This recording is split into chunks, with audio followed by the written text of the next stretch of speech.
अचानक मॉनेस्ट्री में शोरगुल होने लगा तो ज़ेन मास्टर बड़े हैरान हुए कि शांत आश्रम में इतनी उथल पुथल कैसे।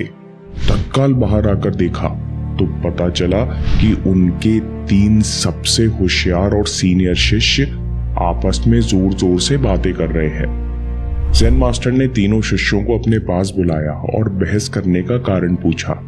एक शिष्य बोला, किस एक गुण के कारण सफलता निश्चित है, हम इसी बात पर चर्चा कर रहे थे, क्योंकि हमने यहाँ आश्रम में सालों ध्यान और साधना की, कई किताबें पढ़ी, कई काम किए, जिस कारण हम सब में अलग अलग योग्यताएं विकसित हुई। जैसे हम में से एक बहुत मेहनती और साहसी है, जो कठिन से कठिन काम के लिए कभी पीछे नहीं हटता। दूसरा बहुत चतुर है, जो बहुत जल्दी समझ और सीख जाता है, ये इंसान को भी आसानी से पढ़ लेता है। तीसरे के पास बहुत ज्ञान है, ये वो देख लेता है जो हम नहीं देख पाते। ये कई बार अंदाजा लगा लेता है कि निकट भविष्य में क्या होने वाला है।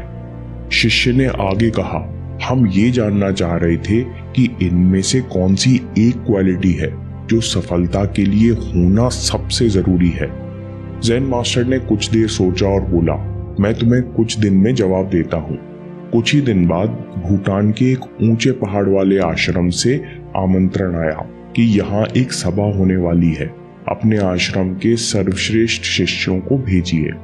ज़ेन मास्टर ने उन तीनों शिष्यों को बुलाया और भूटान से आए पत्र के बारे में बताया और कहा, जरूर किसी प्रतियोगिता के लिए बुलाया जा रहा है, तुम तीनों जाओ, वहां जाकर तुम तीनों के सवाल का जवाब भी मिल जाएगा। ज़ेन मास्टर ने आगे कहा, अपने साथ एक और भिक्षु को ले जाओ, इसको पहाड़ी रास्तों की जानकारी है। अगले ही दिन चारों शिष्य यात्रा पर निकल पड़े। रास्ते में तीनों शिष्य आपस में चर्चा करते रहे।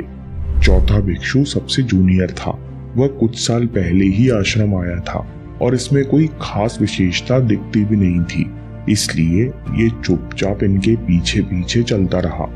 चलते चलते चारों शिष्य एक शहर से गुजरे।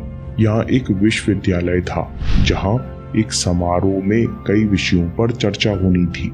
इन चारों भिक्षुओं को भी इस 3 दिन के आयोजन में भाग लेने बोला गया। तो ज्ञान वाले भिक्षु ने कहा, आप लोग यात्रा करो, 3 दिन की ही तो बात है, मैंने बहुत कुछ पढ़ा है, यहाँ चर्चा में भाग लेकर अपने गुरु का नाम रोशन करूंगा। इसके साथ जो धनराशि मिलेगी वो आश्रम के काम आएगी। मैं कुछ ही दिनों में 3 दिन का रास्ता कवर कर लूंगा। 3 दिन के बाद बचे हुए 3 शिष्य एक गांव से गुजरे, जहां सरपंच ने भिक्षुओं को रोका और कहा कि हम लोग यहाँ एक बड़ी धर्मशाला बनवा रहे हैं, लेकिन हमने कभी इतनी बड़ी इमारत नहीं बनाई, इसलिए हमारा काम बीच में अटक गया है। कुछ दिन हमारी मदद कर दीजिए, बदले में हम आपके आश्रम को दान करेंगे।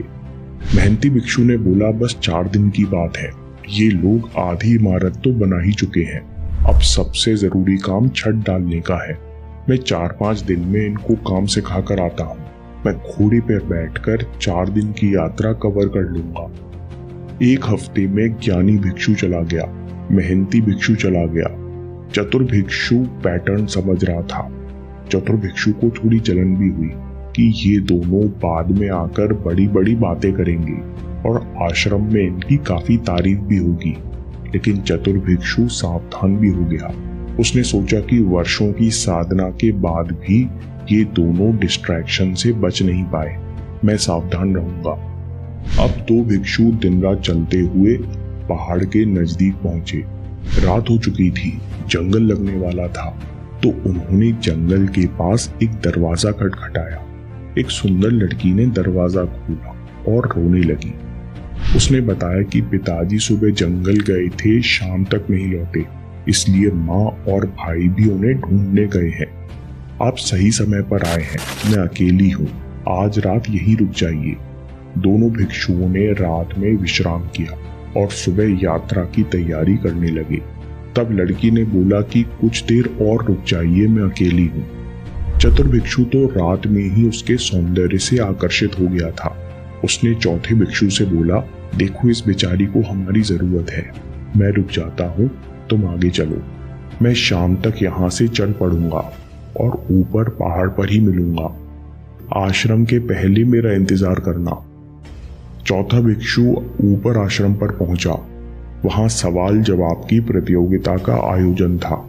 इसने इन 20 दिनों में 3 भिक्षुओं से जो कुछ सुना और यात्रा के अनुभव से जो सीखा, उसके आधार पर जवाब दिए और प्रतियोगिता जीत ली। बाकी 3 भिक्षु वहां पहुंचे, लेकिन वो एक दिन से चूक गए। जब ये चारों वापस ज़ेन मास्टर के पास पहुंचे तो ज़ेन मास्टर ने कहा, जवाब तो तुम लोगों को मिल चुका होगा। सफलता के लिए सबसे जरूरी गुण है परसिस्टेंस, निरंतर आगे बढ़ते जाना। और परसिस्टेंस का मतलब है नो डिस्ट्रैक्शन। दोस्तों, यहां से 3 बातें सीखी जा सकती हैं। पहला, परसिस्टेंस बहुत बड़ी शक्ति है। एक नदी पहाड़ को काटकर रास्ता बना लेती है, ताकत के कारण नहीं। पत्थर पानी से ज्यादा ताकतवर है, बल्कि पानी की निरंतरता के कारण। पानी धीरे धीरे धीरे धीरे पहाड़ को काटकर रास्ता बना ही लेता है। दूसरी बात, परसिस्टेंस के कारण बाकी क्वालिटी सीखी जा सकती हैं, कमियां मिटाई जा सकती हैं। इसलिए परसिस्टेंस ही एकमात्र गुण है जो सफलता के लिए जरूरी है। तीसरी बात, कोई ताकतवर है, कोई बहुत तेज है, कोई बहुत होशियार है। ये सारे गुण दूर से दिखते हैं, लेकिन परसिस्टेंस छिपा हुआ गुण है जो मुश्किल पड़ने पर ही सामने आता है। इसलिए कई बार जिनसे बिल्कुल उम्मीद नहीं होती, वही मैदान मार ले जाते हैं। चौथी बात, नेपोलियन हिल कहते हैं कि अगर आप सच में अपने अंदर परसिस्टेंस जगाना चाहते हैं तो इंटेंस डिजायर के हाई वाइब्रेशन से जुड़िए। फिर आप कभी डिस्ट्रैक्ट नहीं होंगे, फिर आप कभी पीछे नहीं हटेंगे। ये कैसे संभव है?